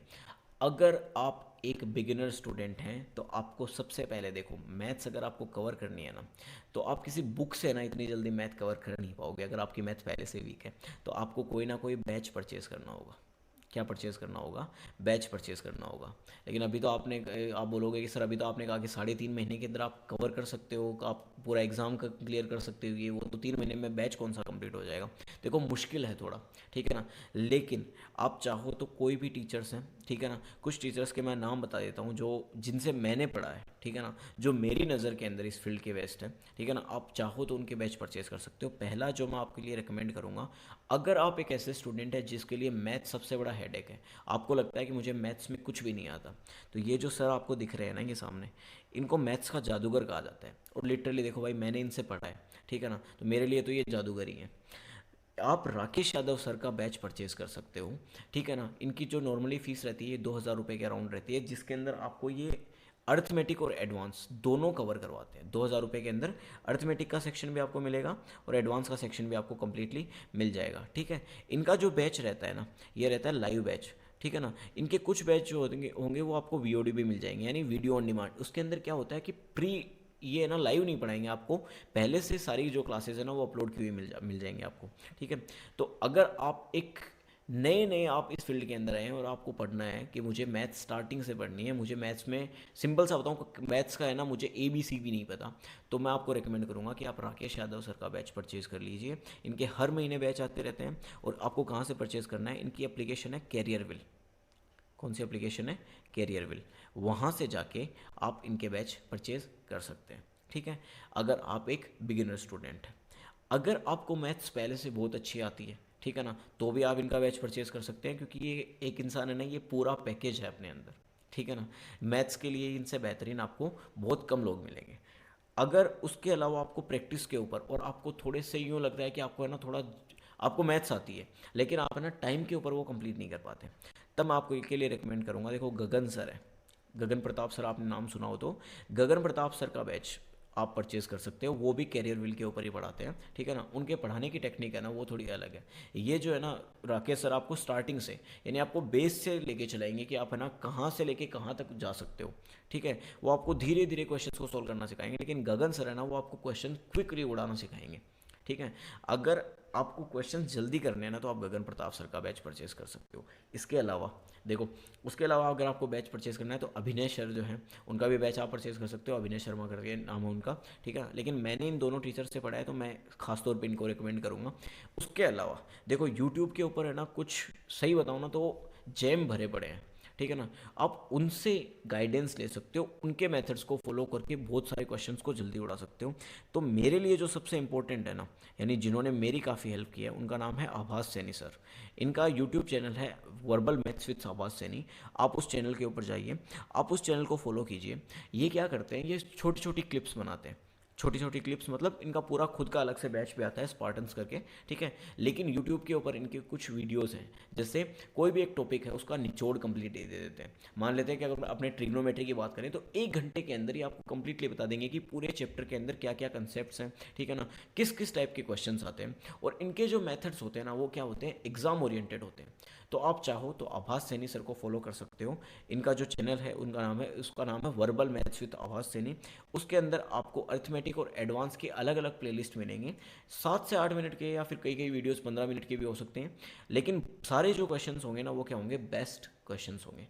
तो आप चाहो तो इस यूट्यूब चैनल को फॉलो कर सकते हो, ठीक है। उसके अलावा अगर आपको फॉलो करना है तो एक चैनल है RBE, चैनल का क्या नाम है, RBE, रेवोल्यूशन बाय एजुकेशन। ये जो चैनल है ये है शुभम जैन सर का, ठीक है, शुभम जैन नाम है उनका। ये जो चैनल है ये, इसके ऊपर आपको SSC से रिलेटेड कोई भी डाउट हो वो आपको इस चैनल के ऊपर कंप्लीटली उसका आपको सॉल्यूशन मिल जाएगा, ठीक है ना। शुभम जैन सर को खासतौर पे जाना जाता है उनकी प्रेडिक्शंस के लिए, यानी वो क्या करते हैं, कट ऑफ वगैरह की प्रेडिक्शन करते हैं विथ डाटा। ऐसे नहीं कि मतलब कोई बाबा है, वो बाबा नहीं है, लेकिन डाटा के साथ में क्या करते हैं, प्रेडिक्शंस करते हैं। तो मैं आपको रिकमेंड करूँगा कि अगर आप SSC की प्रिपरेशन स्टार्ट करने चाहते हो ना तो आप इस चैनल को तो 110% फॉलो कर लीजिए, क्योंकि SSC से रिलेटेड जो भी अपडेट होगा ना वो आपको इस चैनल के ऊपर मिल जाएगा। इसके अलावा इस चैनल के ऊपर आपको जितने भी मैंने अभी बताया कि GK, इंग्लिश, रीजनिंग वगैरह, मैथ्स वगैरह, इन सब की क्लासेस आपको इस चैनल के ऊपर मिल जाएंगी, ठीक है ना। ये करंट अफेयर्स भी कवर करते हैं, ये जीके भी कवर करते हैं, ये रीजनिंग भी कवर करते हैं। तो आपको इस चैनल के ऊपर सारा कंटेंट एक जगह मिल जाएगा। तो ये जो 4 लोग हैं, आपको अगर बैच परचेज करने हैं तो मैंने आपको बता दिया है कि अगर आप बिगिनर हैं तो राकेश यादव सर का बैच परचेज कीजिए। अगर आप थोड़े से एडवांस्ड हैं तो आपको गगन प्रताप सर या अभिनय सर का बैच परचेज करना चाहिए। ठीक है। और अगर आप चाहो कि मैथ्स के अंदर, तो मैं आभास सैनी बैच सर का भी बैच आपको रिकमेंड कर सकता हूँ कि इन्होंने भी बहुत अच्छी तरीके से ये भी पढ़ाते हैं। तो आप चाहो तो आभास सैनी सर का बैच भी परचेज कर सकते हो। लेकिन इनके यूट्यूब जो वीडियोज़ है ना, वो तो आप खास तौर के ऊपर देखना ही। ठीक है। और एसएससी के अपडेट के लिए आप आरबीई चैनल को फॉलो कर सकते हो। उसके अलावा अगर आपको ये सारी चीज़ें नहीं करनी और आपको लगता है कि आप मैथ्स पढ़ के कंप्लीट कर सकते हो, तब मैं रिकमेंड करूँगा राकेश यादव सर की ये जो बुक है, class notes of maths. Hindi medium के लिए भी है ये चीज़ और इंग्लिश मीडियम के लिए, ये दोनों के अंदर ये बुक आती है। तो आप ये बुक परचेज़ कर लीजिए। इसके अंदर कंसेप्ट वाइज, ठीक है ना, कंसेप्ट वाइज हर एक चैप्टर को बेहतरीन तरीके से समझाया गया है। ठीक है। तो आप ये चीज़ परचेज़ कर सकते हो। अगर आपने पहले से सारी चीज़ें कवर कर रखी है, आपको ओनली एंड ओनली प्रैक्टिस करनी है, तब आपके लिए ये बुक सबसे इंपॉर्टेंट रहेगी, जो है एसएससी मैथमेटिक्स। ये भी राकेश यादव पब्लिकेशंस की है। देखो मैंने सारी चीज़ें हैं ना वो इनसे पढ़ी हैं। ठीक है ना। मेरे सिलेक्शन के अंदर इनका बहुत बड़ा रोल है। तो मैंने जो चीज़ें की है ना, मैं तो आपको वही चीज़ें रिकमेंड कर सकता हूँ।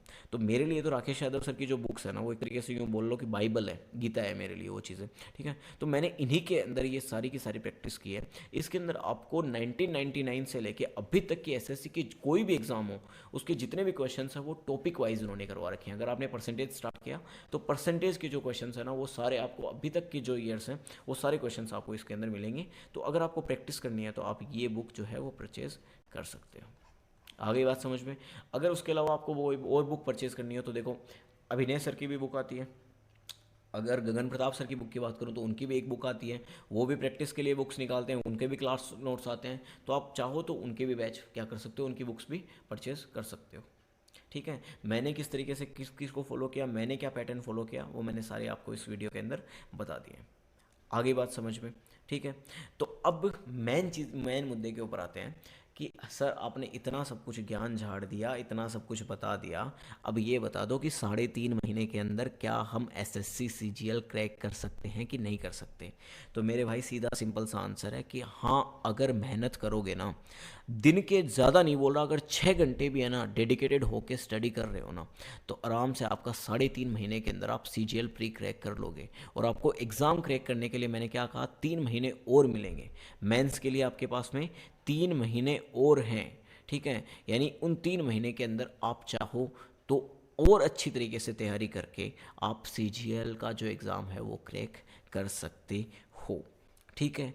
तो इस वीडियो के अंदर अब मैं आपको बताने वाला हूँ कि आप किस तरीके से 3.5 महीने में एसएससी सीजीएल एग्ज़ाम क्रैक कर लोगे। आपको कुछ नहीं करना। सबसे पहली चीज़, आपको ये बुक्स कंप्लीट करनी है। ये नहीं कहता कंप्लीट एकदम ही पूरी कर दो कि हर एक क्वेश्चन, कोई क्वेश्चन छूटना नहीं चाहिए, नहीं भाई, कोई ज़रूरत नहीं है ऐसी।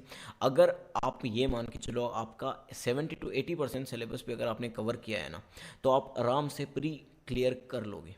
ठीक है। आपको प्री क्लियर करने के लिए सबसे बेहतरीन अप्रोच क्या होगी, देखो स्टार्टिंग में अभी आपके पास में कितना टाइम है, 3 महीने का टाइम है। कितने मंथ्स हैं, 3 मंथ्स।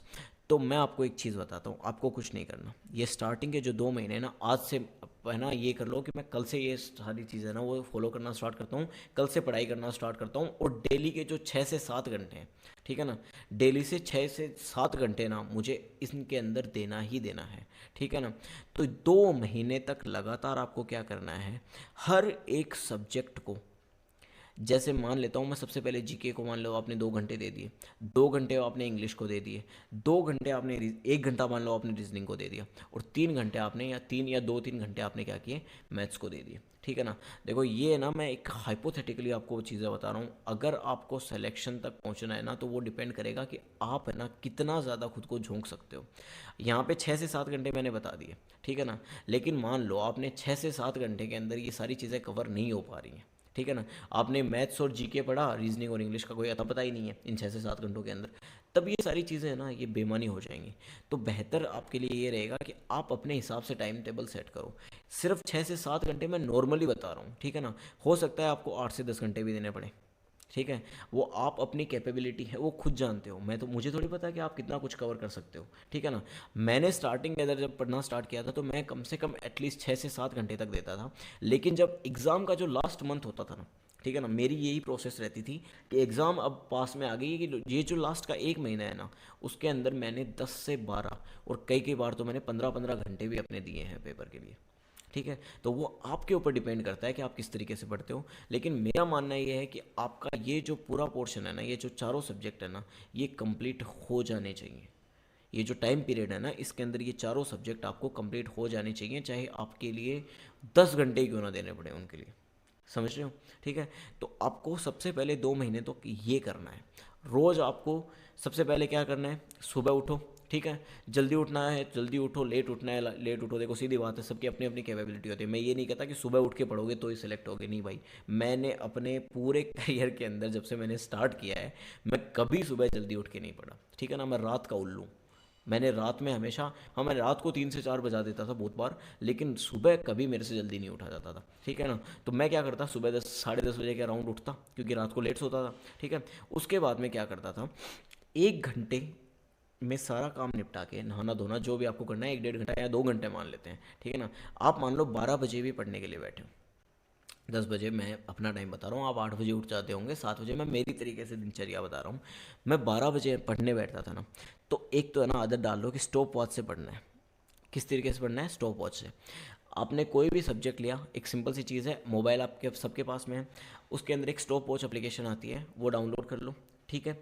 उस ऐप से आपको क्या करना है, एक फ़िक्स टाइमिंग रखना है, ठीक है ना। स्टॉप वॉच से पढ़ोगे तभी आपको एग्जैक्ट अपने टाइम का पता चलेगा। होता क्या है कि कई बार अपन क्या करते हैं, पूरे पूरे दिन बैठे रहते हैं, पूरे पूरे दिन बैठे रहते हैं कि ये सोच के कि यार पढ़ रहे हैं अपन तो, लेकिन जब आप ना स्टॉप वॉच से पढ़ना स्टार्ट करोगे ना, तो आपको पता चलेगा कि यार मैं ना कितना टाइम इधर उधर वेस्ट कर देता था, ठीक है। तो आपको स्टॉप वॉच से किस तरीके से पढ़ना है, आपने जैसे ही पढ़ना स्टार्ट किया, आप स्टॉप वॉच को क्या कर दोगे, ऑन कर दोगे, ठीक है। अगर आपको बीच में पानी पीने के लिए भी उठना है ना, तो आप स्टॉप वॉच को क्या कर दोगे, स्टॉप करोगे। यूँ नहीं है कि आप पानी पीने उठ रहे हो, खाना खाने उठ रहे हो, कुछ भी कर रहे हो, ठीक है ना, और वो स्टॉप वॉच कंटिन्यू चल रही है, ऐसा नहीं होना चाहिए। आपको वहाँ पे उसको स्टॉप करना है। देखो मेरे भाई, अगर आप है ना प्रिपरेशन कर रहे हो ना, तो आपको किसी को दिखावा करके ये प्रिपरेशन नहीं करनी, ठीक है ना। आपको अपने तरीके से अपने आप का पूरा 100% उसको देना है। आगे बात समझ के अंदर, ठीक है। तो आपको ये प्रोसेस फॉलो करना है। तो मान लिया आपने 12 बजे पढ़ना स्टार्ट किया, आपने 2 घंटे तक जीके पढ़ा, ठीक है। इस 2 घंटे के अंदर आपने हिस्ट्री भी कवर कर ली, इसने थोड़ा बहुत आपने स्टैटिक पढ़ना था तो थोड़ा बहुत स्टैटिक कर लिया, या फिर मान लो आधे घंटे आपने कोई करंट अफेयर्स की वीडियो देख ली, 2 घंटे के अंदर आपने जीके कवर कर ली, ठीक है। उसके बाद में जो भी कोई टाइमिंग आपका रहता है, ठीक है, उस टाइम के अंदर आप क्या करो, 2 घंटे के लिए इंग्लिश टेक के बैठ गए, ठीक है। 2 घंटे की इंग्लिश के अंदर आपने 1 1.5 घंटा तो रूल्स वगैरह पढ़े, और आधा घंटा अपना क्या किया, वो कैब में दे दिया। यानी आपको कोई इडियम पढ़ना है, वन वर्ड पढ़ना है, किस तरीके से पढ़ना है वो भी मैं आपको बता दूंगा, लेकिन आप मान लेते हैं स्टार्टिंग में, ठीक है। तीसरी चीज़, आप मान लो उसके बाद में आपने कोई मैथ्स ले लिया, या फिर मान लेते हैं रीजनिंग आपने ले लिया, 1 से 2 घंटे आपने रीजनिंग के अंदर इन्वेस्ट कर दिए, ठीक है। ये सारी चीज़ें स्टॉप वॉच के ऊपर हर एक टाइम लैप पे होनी चाहिए, ठीक है ना। उसके अंदर बार बार आपको क्या लैब का ऑप्शन मिलता है कि आपने मान लो 2 घंटे जीके पढ़ी है, तो लैब कर दो उस चीज़ को कि हाँ 2 घंटे जीके का अलग से टाइमिंग है, ठीक है ना। उसके बाद में एक, अगर आपने 2 घंटे 1 घंटे कितना भी इंग्लिश पढ़ा है, तो उसको भी एक फिक्स टाइम आपका होना चाहिए कि हाँ इतनी देर मैंने इंग्लिश पढ़ी है, ठीक है ना। तो ये सारी चीज़ें आपको पहले 2 महीनों के अंदर इस तरीके से कवर करनी है। एक बार जब आपका 2 महीने में ये कवर हो जाए ना, ठीक है ना, मान लेते हूँ मैं कि आपका है ना 60% सिलेबस कवर हो जाएगा 2 महीने के अंदर। कितना कवर बता रहा हूँ, ज़्यादा नहीं बता रहा, 60% आराम से हो जाएगा आपका 60%, ठीक है। अब आपको क्या करना है, थर्ड मंथ के अंदर अगर आपका 50% हुआ हो तो भी मुझे कोई लेना देना नहीं, आपका 60% हुआ हो तो भी मुझे कोई फ़र्क नहीं पड़ता, पर आपका जैसे ही यूँ हो जाए कि अब मेरे पास में एग्ज़ाम में, जैसे 14 कब बताया, जुलाई में पेपर थे, तो 14 जून से आपके पास में एक नया पैटर्न शुरू हो जाना चाहिए, और वो ये पैटर्न रहेगा कि मैं हर दिन एटलीस्ट एक मॉक टेस्ट दूँ। क्या पैटर्न आना चाहिए कि मैं हर दिन एटलीस्ट कितना मॉक टेस्ट दूँ, एक मॉक टेस्ट तो मुझे लगाना ही लगाना है। अब ये मॉक टेस्ट किस बला का नाम है मेरे भाई, आपके पास में यहाँ पे अलग अलग प्लेटफॉर्म्स गिवन है, आपके पास में अलग अलग एप्लीकेशन है। वो क्या करते हैं कि आप जिस तरीके से ये पेपर एग्ज़ाम में आने वाला है ना, उसी तरीके का एक टेस्ट फॉर्म में बना के आपको पेपर प्रेजेंट किया जाता है, ठीक है। 1 घंटे का टाइम रहेगा, आप चाहो तो अपने मोबाइल पे अटेंड कर सकते हो, चाहो तो आपके पास में पीसी या लैपटॉप हो उसके ऊपर अटेंड कर सकते हो, ठीक है। लेकिन आपको ये मॉक टेस्ट कंपलसरी देना है। अगर आपने 3 महीने लगातार ये पढ़ने में इन्वेस्ट कर दिया, आपने एक भी मॉक टेस्ट नहीं दिया, ठीक है ना, तो मैं आपको लिख के दे सकता हूँ कि आपका प्री क्लियर नहीं होगा। जब तक आप मॉक टेस्ट नहीं लगाएंगे ना, आपका प्री छोड़ो, आपका एग्ज़ाम क्लियर होने का कोई चांसेस नहीं है। मेरे भाई, पढ़ना एक अलग चीज़ होती है और प्रैक्टिस करना बहुत अलग चीज़ होती है, ठीक है ना। मैक्सिमम स्टूडेंट जो पढ़ते हैं ना, वो यही गलती करते हैं कि उनको लगता है कि हम पढ़ रहे हैं। अरे मेरे भाई, पढ़ना और सही डायरेक्शन में पढ़ने में बहुत डिफरेंस होता है, ठीक है। और सही डायरेक्शन एसएससी के लिए क्या है कि आपने चाहे कितना भी सिलेबस कवर किया हो, मुझे फ़र्क नहीं पड़ता, 30%, 40%, 20%, पर आपके पास में जो लास्ट का एक महीना है ना, उसमें आप डेली का एक मॉक टेस्ट 110% लगाइए। तो आपको भी यही करना है। अगर आपने इस चीज़ को फॉलो किया ना, तो मैं आपको लिख के देता हूँ कि आपके प्री जो है ना, वो तो ईजीली कवर हो जाएगा, ठीक है। किस तरीके से मॉक टेस्ट देना है, तो सबसे पहले आपको देखो मैं एक चीज़ बता देता हूँ। आपके पास में एक एप्लीकेशन है टेस्ट बुक, ठीक है। टेस्ट बुक आपको डाउनलोड करनी है। उसके ऊपर एक आता है टेस्ट बुक पास, अभी उन्होंने नया सिस्टम लॉन्च किया है, टेस्ट बुक पास प्रो, ठीक है ना। उसके अंदर देखो आपको यहाँ पे रेट्स दिख रही होंगी। एक महीने का 224 रुपये है, एक साल का पास आपको 269 रुपये का मिलेगा, और लाइफ टाइम पास 450 के अंदर आपको क्या कर रहे हैं, 3 साल के लिए आपको एक पास मिल रहा है।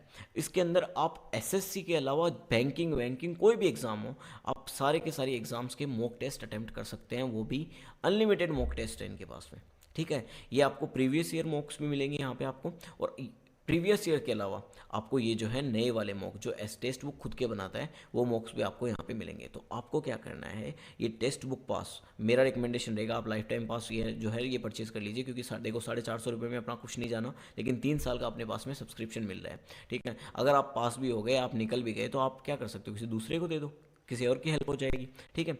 तो आप ये वाला क्या कीजिए, पास परचेज कीजिए। इसके अंदर आपको डेली का एक मॉक टेस्ट लगाना है। स्टार्ट किस तरीके से करना है, आपको स्टार्टिंग के 15 दिन जो है ना, वो आपको प्रीवियस ईयर मॉक्स लगाने हैं। प्रीवियस ईयर पेपर जो आते हैं ना, इसके अंदर गिवन होंगे, आपको प्रीवियस ईयर मॉक्स लगाने हैं, ठीक है। स्टार्टिंग के 15 दिन आपको क्या करना है, only and only previous year mock. और मॉक का क्या पैटर्न रहेगा, देखो सबसे पहले है ना, आप मॉक स्टार्ट करोगे, आपके पास में टोटल 1 घंटे का रहेगा, ठीक है ना।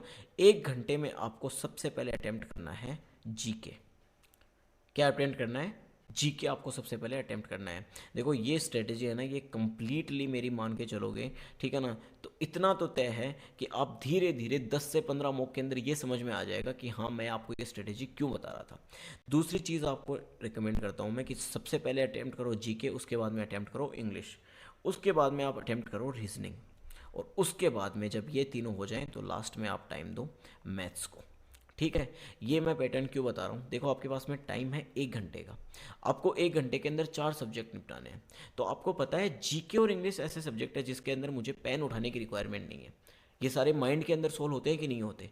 तो यहाँ पे आप क्या करोगे, क्वेश्चन देखोगे, आपको अगर क्वेश्चन आता है तो टिक करो आगे बढ़ो, टिक करो आगे बढ़ो, नहीं आता तो स्किप करो आगे बढ़ो, ठीक है। यहाँ पे आप इतना ज़्यादा टाइम वेस्ट नहीं कर सकते, ठीक है। लेकिन रीजनिंग और मैथ्स के अंदर क्या होगा, आपको कुछ क्वेश्चंस जो होंगे ना, वो आपको करने पड़ेंगे पेपर के ऊपर। मैथ्स तो कंप्लीटली आपको पेपर के ऊपर सॉल्व करनी ही पड़ेगी, ठीक है ना। तो यहाँ पे आप थोड़ा बहुत टाइम क्वेश्चन पहले देखोगे, उसको ऑब्जर्व करोगे, उसके बाद में उसका एक डेटा अपने माइंड के अंदर लोगे, और फिर अगर आप सोल्व करोगे, मतलब माइंड, मैं यूँ बता रहा हूँ कि देखते ही सोल्व करोगे, ठीक है ना, तो थोड़ा बहुत टाइम इन्वेस्ट आपका होगा। इससे बेहतर है ना कि उसको पेपर के ऊपर करके देख लिया जाए, ठीक है। तो रीजनिंग और मैथ्स के अंदर आपका थोड़ा बहुत आपको पेन चलाना पड़ेगा, जिसके लिए, ठीक है ना, मैं आपको ये रिकमेंड कर रहा हूँ कि पहले जीके और इंग्लिश, आपके ये जो दोनों सेक्शन है ना, ये स्टार्टिंग के अंदर, या फिर ज़्यादा से ज़्यादा कोशिश किया करो कि 10 से 12 मिनट के अंदर ये दोनों सेक्शन आपके ख़त्म हो जाए।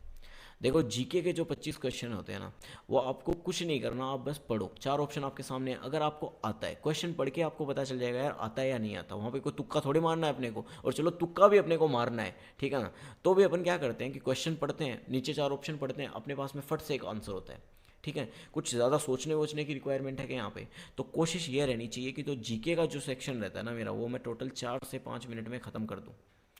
सेम यही प्रोसेस आपके पास में इंग्लिश की रहती है। तो इंग्लिश के अंदर भी आपको स्टार्टिंग के अंदर ज़्यादा टाइम नहीं, 7 से 8 मिनट के अंदर आपको इंग्लिश को ख़त्म करने की ट्राई करनी है। क्यों बता रहा हूँ ये चीज़ें, क्योंकि मेरे भाई उसके बाद में आएगी रीजनिंग, और रीजनिंग के 25 क्वेश्चन होते हैं ना, उसमें से 15 क्वेश्चन ऐसे होंगे जो आपको पेपर के अंदर सोल्व करने पड़ेंगे, ठीक है ना। तो उन 15 क्वेश्चंस के लिए आपको, अगर मैं यूँ कहूँ कि आपके 30 सेकंड भी लगते हैं, कई कई क्वेश्चंस को एक एक डेढ़ मिनट भी लग जाता है, तो आप अगर 20 मिनट भी लेके चलें, 25 क्वेश्चन को करने के अंदर 20 मिनट आपके स्टार्टिंग के अंदर एटलीस्ट लग जाएंगे।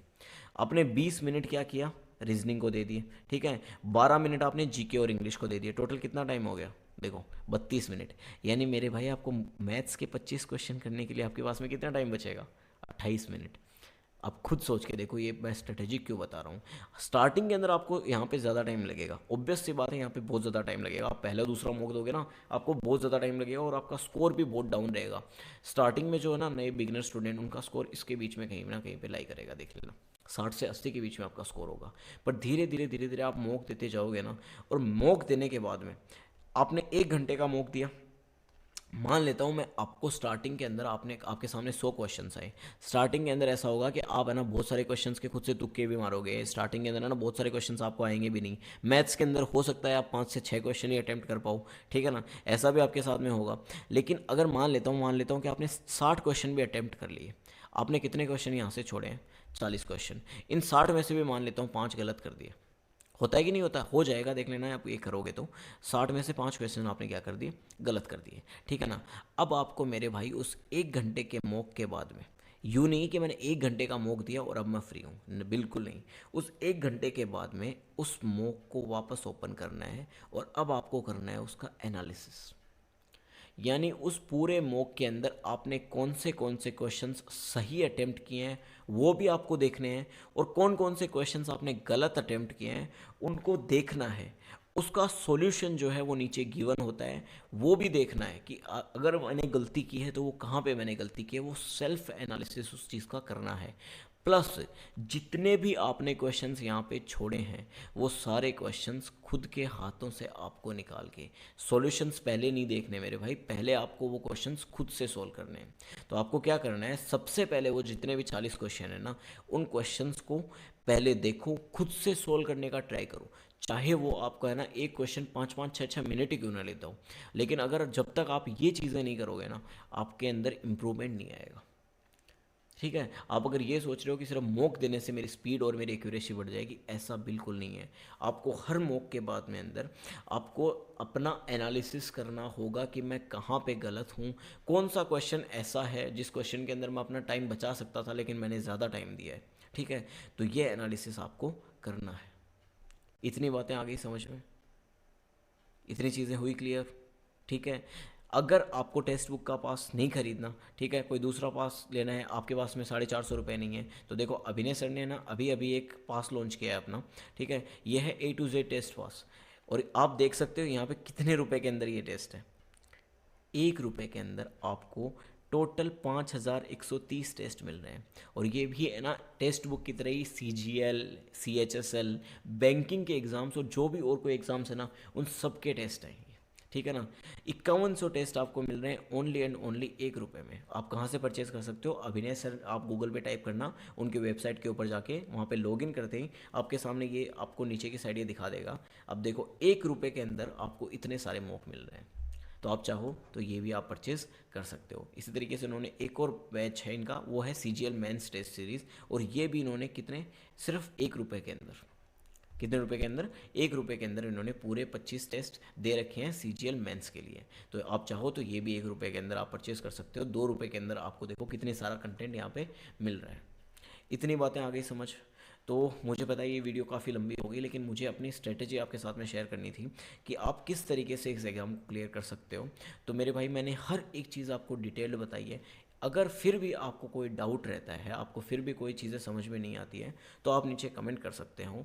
मैं अलग से एक वीडियो के अंदर ये सारी चीज़ें एक्सप्लेन करने की कोशिश करूँगा। इसके अलावा देखो मैं और वीडियो बनाने वाला हूँ कि आपको वोकैब किस तरीके से पढ़नी चाहिए, ठीक है। आपको वोकैब किस तरीके से पढ़नी चाहिए, अगर आप करंट पढ़ रहे हो, करंट अफेयर्स पढ़ रहे हो, तो वो आपको किस तरीके से पढ़नी चाहिए। प्लस आप जो मॉक दे रहे हो, ठीक है ना, तो मॉक के अंदर किस तरीके से कौन से क्वेश्चंस अटेम्प्ट करने चाहिए, कोई भी क्वेश्चंस के अंदर आपको कितना टाइम देना चाहिए, प्लस उसका जो एनालिसिस का जो प्रोसेस होता है, आप जो एनालिसिस करते हो उसका जो प्रोसेस रहता है ना, वो किस तरीके से आप फास्ट कर सकते हो और किस तरीके से इसका बेनिफिट आप उठा सकते हो, इसकी भी मैं एक अलग से वीडियो लेके आऊँगा, ठीक है, इतनी सारी चीज़ें क्लियर हुई। तो एसएससी सीजीएल का फॉर्म फिल कीजिए, 3 अप्रैल से लेकर 3 मई तक ये फॉर्म है, ठीक है। और हर स्टूडेंट जो कोई गवर्नमेंट एग्ज़ाम की तैयारी कर रहा है, मैं ये मान के चलता हूँ आपने अभी तक बुक उठा के भी नहीं देखी ना, ठीक है ना, तो भी आप ये फॉर्म फिल कीजिए। आपके पास में 100 रुपये हैं, ठीक है, और मैं मान के चलता हूँ कि 100 रुपये के अंदर आपको 100 दिन का टाइम मिल रहा है। इन 100 दिनों के अंदर आप चाहो तो अपनी लाइफ कंप्लीटली चेंज कर सकते हो। आगे बात समझ में?